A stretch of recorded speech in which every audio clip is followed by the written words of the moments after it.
என்ன செய்யும் அப்படிங்கிறதை பற்றி 2025 விஸ்வாவாசு வருடம் ஆகஸ்ட் மாதம் ஒவ்வொரு ராசிக்கும் எப்படி இருக்குது, என்ன செய்யலாம், என்ன செய்யக்கூடாது, என்ன விதமான வழிபாடுகள் உகந்ததாக இருக்கும், அது மட்டும் இல்லைங்க, உங்களோட திசாபுத்தி அமைப்புகள் எப்படி இருக்குது உங்களோட பிறப்பு ஜாதகத்தில் அப்படிங்கிறதை உங்களுடைய பிறப்பு ஜாதகத்தின் அடிப்படையிலையும் இந்த கோச்சார ரீதியான கிரக மாற்றங்களின் அடிப்படையிலையும் இந்த காலகட்டத்தில் நட்சத்திர பலன்கள்லாம் எப்படி இருக்க போகுது, உங்களுடைய பிறப்பு நட்சத்திரம் ஜென்ம நட்சத்திர பலன்கள் எப்படி இருக்குது அப்படிங்கிறதை பற்றியும் விரிவாக நம்ம பார்க்க இருக்கிறோம். அன்பு நேயர்கள் அனைவருக்கும் அன்பான வணக்கங்கள். நான் உங்கள் வாழ்க வளமுடன் ஜோதிடர் குருச்சந்திர வடிவேல். இப்போ உங்களுடைய ராசிக்கு எப்படி இருக்குன்னு பார்ப்போம். கும்பம் ராசி காலச்சக்கரத்தின் 11வது ராசியாக இருக்கக்கூடிய கும்பராசி அன்பர்களுக்கு இந்த ஆகஸ்ட் மாதம் 2025 எப்படி இருக்க போகுது அப்படிங்கிறதை பற்றி விரிவாக நம்ம பார்க்க இருக்கிறோம். இந்த காலகட்டத்தில் பார்த்தீங்கன்னா உங்களுடைய ராசியிலே ராகு பகவான் இருக்கக்கூடிய இந்த அமைப்பு, அதே போல் 2ஆம் இடத்துல பார்த்தீங்கன்னா சனி பகவான் வக்ரவ நிலையில் இருக்கிறார் அப்படிங்கிறது தான் இங்கே ஒரு அருமையான விஷயமாக உங்களுக்கு இருக்குது. அப்போ இந்த காலகட்டத்தில் என்னெல்லாம் செய்யலாம் அப்படிங்கிறத பற்றி விரிவாக நம்ம பார்ப்போம்.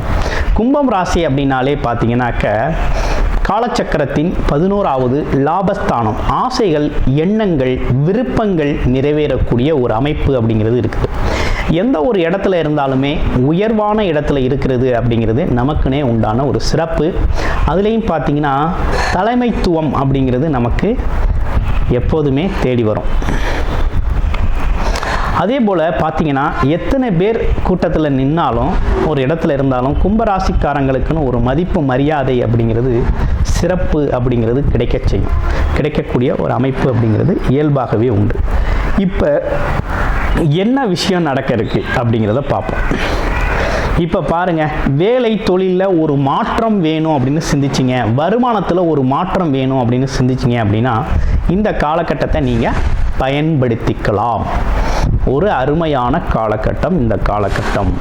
அதே போல் கூடுதலாக நம்ம கூட வேலை செய்கிறவங்க அப்படிலாம் நமக்கு ரொம்ப ஆதரவாக இருக்கக்கூடிய ஒரு அமைப்பு அப்படிங்கிறது இருக்குது. அதுலேயும் நமக்கு மூத்தவர்கள் முன்னால் வாக்குவாதங்கள் செய்ய வேண்டாம். வயது மூத்தவர்கள், அதே போல் மேலதிகாரிகள், இவங்கள்ட்டலாம் பார்த்திங்கன்னா வாக்குவாதம் அப்படிங்கிற ஒரு விஷயத்தை தவிர்த்துக்கணும். ஏன்னா சனி 2ஆம் இடத்துல வாக்குஸ்தானத்தில் வக்ரவம் பெற்றிருக்கிறார். 7.5 சனி அப்படிங்கிறது இன்னும் முடியலை. யாருக்கு? கும்பராசினியர்களுக்கு இன்னும் முடியலை. அதையும் கவனத்தில் வச்சுக்கோங்க. முடிகிற தருவாயில் இருந்தாலும் இன்னும் முடியலை அப்படிங்கிறது தான் விஷயம். அதே போல் நீங்கள் தொழில் செய்கிறவங்களுக்கு ப்ராஜெக்ட் பேஸில் தொழில் செய்கிறோம் அப்படின்னாக்க கொஞ்சம் ப்ராஜெக்ட்லாம் கிடைக்கிறது கொஞ்சம் தடை தாமதம் ஏற்படத்தான் செய்யும். ஆனாலும் கடைசியில் சக்ஸஸ்ஃபுல்லாக முடியும். ப்ராஜெக்ட்லாம் கிடைக்கக்கூடிய ஒரு அமைப்பு அப்படிங்கிறது ரொம்ப நல்லாவே இருக்குது. அப்போ உங்களுக்கு பொறுமை அவசியம் அப்படிங்கிறது தான் இங்கே உள்ள விஷயம். எதில்? வேலை அமைப்பு, தொழில் அமைப்புகளில் இருக்கக்கூடியவங்களுக்கு கொஞ்சம் பொறுமை நிதானமும் அவசியம். எதுனா கும்பராசி அன்பர்களுக்கு. கும்பராசி அன்பர்களை பொறுத்த வகையில் கடந்த காலத்தில் ரொம்ப கஷ்டப்பட்டாச்சு, ரொம்ப சிரமப்பட்டாச்சு. உங்களுடைய சிரமங்களுக்கு அளவே இல்லை. ஏன்னா நினச்சது எதுவுமே நடக்கலை. ஏன் தான் நடக்கலை அப்படிங்கிற காரணமும் நமக்கு புரியலை. ஆமாம், ஒரு குழப்பமான போக்கு அப்படிங்கிறது உருவாயிருச்சு. வேலை, தொழில், வருமானம், குடும்ப உறவுகள் அப்படின்னு பல்வேறு வகையில் பார்த்தீங்கன்னா கொஞ்சம் சிரமங்களை அனுபவிச்சாச்சு. அந்த சிரமங்களுக்கெல்லாம் பார்த்தீங்கன்னா பதில் சொல்லும் வகையில் இந்த காலகட்டம் அப்படிங்கிறது அமைஞ்சிருக்குது. கொஞ்சம் பயன்படுத்திக்கலாம். அந்த காலகட்டத்தை நமக்கு சாதகமாக பயன்படுத்திக்கலாம்.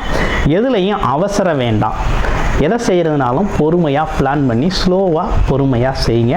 அது சக்ஸஸ்ஃபுல்லாக இருக்கும். அதே போல் புது முயற்சி அப்படிங்கிற ஒரு விஷயத்தை இப்போ கையில் எடுக்க வேண்டாம். ஏற்கனவே திட்டமிட்டிருக்கேன், ஏற்கனவே ஒரு செயல் செஞ்சு வச்சுருக்கேன், அது பாதியில் இருக்குது அப்படின்னா அதை தொட்டு செய்யலாம். இப்போ என்னென்னா இடமாறுதல் அப்படிங்கிறது ஏற்கனவே நமக்கு அப்ளிகேஷன் போட்டிருக்கோம், ஏற்கனவே நம்ம அதற்கான முயற்சி எடுத்திருக்கோம் அப்படின்னா அதை செய்யுங்க. பிஸ்னஸ் சம்மந்தமாக இடமாற்றம் செய்யணும்னு ஒரு முயற்சி எடுத்திருக்கோம் அப்படின்னா அதை கண்டினியூ பண்ணுங்கள். நல்லா இருக்குது அப்படிங்கிறது ஒன்றும் பிரச்சனை இல்லை. இப்போ ஏற்கனவே ஒரு விஷயம் நார்மலாக போய்கிட்டு இருக்குது அப்படின்னா அதை கண்டினியூ பண்ணுறது தான் நல்லது, நல்லாவும் இருக்குது. அடுத்து ஃபேமிலி லைஃப்பெல்லாம் எப்படி இருக்குது அப்படின்னா ஃபேமிலி லைஃப்பை பொறுத்த வகையில் கொஞ்சம் வாக்குவாதங்களை தவிர்த்துக்கணும். என்ன காரணம் அப்படின்னா, 8ஆம் இடத்துல செவ்வாய் பகவான் அமர்ந்திருக்கிறார். அதே நேரத்தில் பார்த்தீங்கன்னா உங்களுக்கு 2ல் சனி பகவான் வக்ரம், சமசப்தமான பார்வைகள், 2 கிரகங்களின் பார்வைகள்.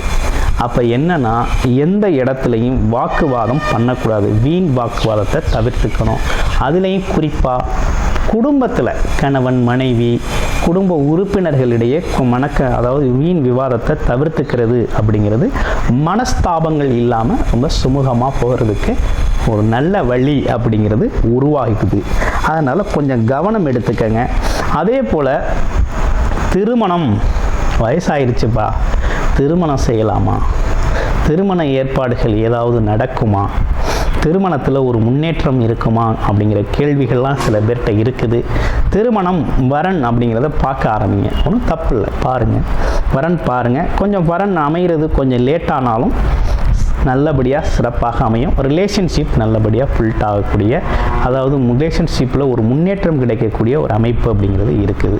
பேச்சில் கொஞ்சம் கவனம் வேணும். கும்பராசினியர்களுக்கு இந்த காலகட்டத்தில் ஒரு மிக முக்கியமான விஷயம் என்னென்னா, பேச்சில் கவனம் வேண்டும் அப்படிங்கிறது தான் அமைப்பு. மாணவர்களை பொறுத்த வகையில் பார்த்தீங்கன்னாக்க புது முயற்சி பழைய முயற்சி அப்படின்னு எல்லா முயற்சிகளும் செய்யலாம். ஏற்கனவே எடுத்த முயற்சி தோல்வி அடைந்தாலும் மறுபடியும் எடுக்கலாம், அல்லது புதுசாகவே ஒன்று செய்யணும்னு திட்டமிட்டாலும் செய்யலாம்.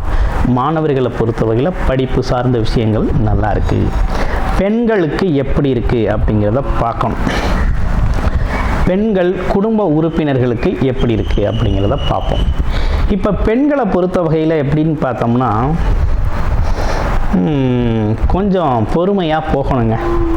குடும்ப பெண்கள், இல்லத்தரசிகள், கும்பராசி பெண்கள்லாம் கொஞ்சம் பொறுமையாக தான் போகணும். ஏன்னா ராசிக்கு 2ஆம் இடத்துல சனி பகவான் வக்ரம் பெற்றிருக்கிறதும் 3 குடையவன் 8ல் போய் இருக்கிறதும் இவங்க இந்த பார்வை பலன்கள் இப்படி இருக்கிறதுனால என்னன்னா, அடிக்கடி கோபம் வரும். யாரால் வரும் அப்படின்னா 2 விஷயம். குடும்ப உறுப்பினர்களால் வரும், இன்னொன்று அக்கம் பக்கம் சொந்த பந்தத்தால் வரும். அதனால் கொஞ்சம் பொறுமையாக நிதானமாக கையாளணும், அவசரப்படக்கூடாது, எல்லாத்தையுமே புரிஞ்சுக்கணும் அப்படிங்கிற அமைப்பு இருக்குது. அதை எப்படி புரிஞ்சுக்கிறது அப்படின்னா, எதிர்த்தரப்பில் இருந்து என்ன பேசினாலும் அதில் இருக்கிற நல்ல விஷயத்தை மட்டும் எடுத்துக்கங்க. ஆமாம், அதில் வரக்கூடிய உங்களை வந்து என்னென்னா, உங்களை பற்றி தாழ்வாக பேசினாலோ அல்லது விமர்சனம் செஞ்சாலோ அதெல்லாம் வந்து கொஞ்சம் அவாய்ட் பண்ணுங்கள். அதுக்கெல்லாம் நீங்கள் ரியாக்ஷன் கொடுக்க வேண்டிய அவசியம் இல்லை. கோபம் வரும், ஒரு டென்ஷன் வரும், தவறாக புரிஞ்சிக்கக்கூடிய தன்மையும் இந்த காலகட்டத்தில் ஏற்படும். அதே போல் அவசரம் எதையும் செய்கிறதுல கொஞ்சம் அவசரம் வேண்டாம். அவசரம் இல்லாமல் பொறுமையாகவே பண்ணுங்கள் இந்த மாதத்தில். அடுத்து பாருங்கள், ஹெல்த்து. உடம்புல எதுவும் பிரச்சனை இருக்கா அப்படின்னா கொஞ்சம் கூடுதல் கவனம் உடம்புல எடுத்துக்கத்தான் வேணும். ஏன்னா தசைப்பிடிப்பு, இந்த எலும்பு கொஞ்சம் அப்பங்கங்கே வலிக்கிறது, இந்த மாதிரி விஷயம்லாம் வரும். அதனால் கொஞ்சம் அப்பப்போ வரும், இது இயற்கை தான். இதில் வந்து ரொம்ப கூடுதலாக பயப்பட வேண்டாம் அப்படிங்கிற அமைப்பு இருக்குது. அதே போல் அதிகப்படியான யோசனை வேண்டாம். ஏன்னா ராசியிலே ராகு பகவான் இருக்கிறதுனால தாறுமாறாக ரொம்ப எக்ஸ்ட்ராடினரியாக திங்க் பண்ண வைப்பார். அப்படி இருக்குமோ, இப்படி இருக்குமோ, அதுவோ இதுவோன்னு பிரம்மாண்டப்படுத்தி காமிப்பார். எல்லாத்தையுமே சின்ன விஷயத்தை பெரிய பிரம்மாண்டமாக பில்டப் கொடுத்து காமிக்கிறது, அதே போல் பெரிய விஷயத்தை சாதாரணமாக எடுத்துக்கிறது, இந்த மாதிரி விஷயங்கள்லாம் நடக்கும். கொஞ்சம் கவனம் எடுத்துக்கங்க. அதுலேயும் பார்த்தீங்கன்னா நல்ல விஷயத்தை கூட இது கொஞ்சம் மிஸ் பண்ணிடுவீங்க. ஆனால் சின்ன சின்ன கெடுதல் தரக்கூடிய விஷயங்களை ரொம்ப பில்டப் பண்ணி ரொம்ப அதை பெருசாக்கி ஒரு தவறான புரிதலையும் கொண்டு வந்து விட்டுரும். அதனால் கொஞ்சம் கவனம் வேண்டும், வார்த்தைகளில் கவனம் வேண்டும். மைண்டை ரிலாக்ஸாக வச்சுக்கோங்க. யோகா, மெடிடேஷன், தியானம் போன்ற விஷயங்களை பண்ணிக்கோங்க. புது முயற்சிகள் இப்போதைக்கு வேண்டாம் அப்படிங்கிறது தான் இதோட இது. அதே போல் வரன், வாழ்க்கை துணை தேடுறவங்க, வரன் பார்க்குறவங்க பாருங்கள், கொஞ்சம் தேர்வு பண்ணுறது அப்படிங்கிறது கொஞ்சம் இந்த மாதம் முடிஞ்சவுடனே ஆவணி மாதத்தோட பிற்பகுதியில் உங்களுக்கு வரன் அப்படிங்கிறது சிறப்பாகவே அமையும். ஸோ கிட்டத்தட்ட இந்த பலன்கள் எல்லாம் இப்படி இருக்குது. உங்களோட ராசியில் இருக்கக்கூடிய முதல் நட்சத்திரம்னா அவிட்ட நட்சத்திரம் தாங்க. அவிட்ட நட்சத்திரத்துக்கு எப்படி இருக்குது அப்படின்னு பார்த்தோம்னா கொஞ்சம் கவனம் எடுத்துக்கணும். வார்த்தைகளில், உறவுகளில், இளைய சகோதர உறவுகளில் கவனம் எடுத்துக்க வேண்டிய அவசியம் இருக்குது. பயணங்கள் சார்ந்த விஷயங்கள் இருக்கும். ஆமாம். அடுத்து பாருங்கள், சதயம் நட்சத்திரம். சதய நட்சத்திரம் அப்படிங்கிறது பார்த்தீங்க அப்படின்னா கொஞ்சம் எதையுமே கொஞ்சம் பிரம்மாண்டமாக திங்க் பண்ண வைக்கிறது, அதை செய்யலாம் இதை செய்யலாம்னு கொஞ்சம் மோட்டிவேஷன் அப்படிங்கிற ஒரு விஷயம்லாம் நடக்கும். ரொம்ப வேகமான செயல்பாடு அப்படிங்கிறத கொடுக்கும். கொஞ்சம் நிதானமாகவே செயல்படுறது அப்படிங்கிறது நல்லது. அடுத்து பூரட்டாதி நட்சத்திரம். புரட்டாதி நட்சத்திரம் எப்படி இருக்குது அப்படின்னு பார்த்தோம்னா, புரட்டாதி நட்சத்திரத்தை பொறுத்தவரையில் குடும்பம், வாழ்க்கை, குழந்தைகள் சம்மந்தப்பட்ட விஷயங்கள் இதை பற்றி கொஞ்சம் யோசிக்கணும். எதிர்காலம் குறித்து கொஞ்சம் யோசிக்கிறது, வீடு வண்டி வாகனங்கள் பற்றி யோசிக்கிறது, இப்படிப்பட்ட விஷயங்களை கொடுக்கும். அது உங்களோட சந்தர்ப்ப சூழ்நிலைகள், இந்த பொருளாதார சூழ்நிலை, உங்களோட பிறப்பு ஜாதகம் எப்படி இருக்குது அப்படிங்கிறத பார்த்துட்டு அது சார்ந்த முடிவுகளை நீங்கள் எடுத்து செய்யலாம். உங்களுடைய பிறப்பு சாதகம் பற்றிய விவரங்களையும் அதே நேரத்தில் பார்த்தீங்க அப்படின்னா ஜென்ம நட்சத்திரம் சார்ந்த விஷயங்கள் எப்படி இருக்குது அப்படிங்கிறதை பற்றியும் முழுமையாக தசாபுத்தி அடிப்படையில் உங்களுடைய ஜாதகத்தை பார்த்து அதற்கு என்னென்ன விஷயங்களை இந்த காலகட்டத்தில் பயன்படுத்தலாம் அப்படிங்கிறதையும் ஜாதகத்தின் முழு பலனையும் நீங்கள் தெரிஞ்சுக்கணும் அப்படின்னு விருப்பப்பட்டீங்க அப்படின்னா, அதுவும் நம்மக்கிட்ட பார்க்கணும் அப்படின்னு விருப்பப்பட்டீங்க அப்படின்னா நம்மளுடைய சேனலுக்கு கீழேயே பார்த்தீங்கன்னாக்க நம்பர் இருக்குது. இந்த டிஸ்பிளேல தர நம்பருக்கு கால் பண்ணி அப்பாயின்மெண்ட் ஃபிக்ஸ் பண்ணிக்கிட்டு உங்களுடைய முழுமையான ஜாதகத்தை நீங்கள் பார்த்து கொள்ளலாம். நன்றி, வணக்கம், வாழ்த்துக்கள்.